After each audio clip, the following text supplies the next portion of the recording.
Je suis Thomas Sankara, né le 21 décembre 1949 à Yako, dans ce qui était alors la Haute-Volta. Mon parcours a été marqué par un profond désir de justice et de transformation pour mon pays et l'Afrique.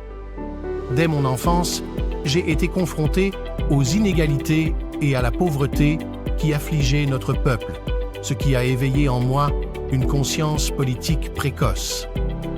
Après avoir terminé mes études secondaires, j'ai choisi la carrière militaire, voyant en elle une voie pour servir et transformer ma nation.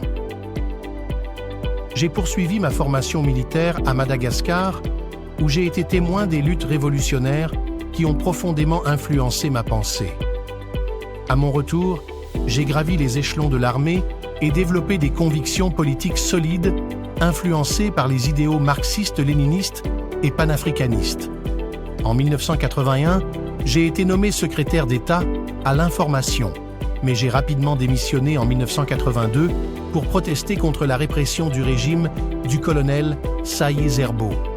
En août 1983, avec l'aide de camarades révolutionnaires, nous avons pris le pouvoir lors d'un coup d'État populaire et j'ai été nommé président. C'est ainsi que notre véritable travail a commencé. Nous avons rebaptisé notre pays Burkina Faso, signifiant « le pays des hommes intègres », symbolisant notre rupture avec le passé colonial et notre engagement envers une nouvelle ère d'intégrité et de dignité.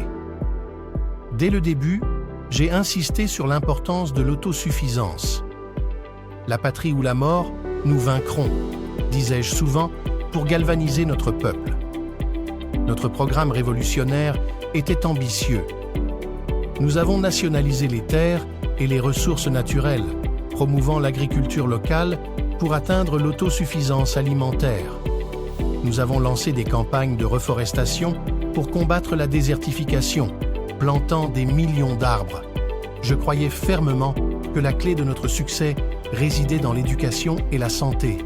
Nous avons lancé des campagnes de vaccination qui ont sauvé des millions d'enfants et construit des écoles et des centres de santé dans tout le pays. L'émancipation des femmes était également une priorité pour moi. La révolution et la libération des femmes vont de pair, affirmai-je. Nous avons aboli les pratiques traditionnelles oppressives, promu l'accès des femmes à l'éducation et leur participation à la vie politique et économique. Nous avons réduit les dépenses de l'État en diminuant les salaires des fonctionnaires et des ministres, y compris le mien, pour donner l'exemple. La lutte contre la corruption était au cœur de notre gouvernance. Un militaire sans formation politique est un criminel en puissance, rappelais-je souvent, insistant sur l'importance de la conscience politique parmi les forces armées. Cependant, nos actions ont dérangé les intérêts des élites locales et des puissances étrangères qui profitaient de l'ancien ordre. Le 15 octobre 1987, lors d'un coup d'État orchestré par ceux qui voulaient en revenir à l'ancien régime, j'ai été assassiné. Mais comme je l'ai dit un jour, les assassins peuvent tuer des hommes, mais ils ne peuvent pas tuer des idées. Mon rêve d'un Burkina Faso libre, juste et prospère, ne mourra jamais. Aujourd'hui, je reste une source d'inspiration pour ceux qui croient en une Afrique indépendante et solidaire. Mon héritage est vivant, et je suis convaincu que malgré les obstacles, notre lutte pour la dignité et la justice continuera de guider les générations futures. Nous devons oser inventer l'avenir.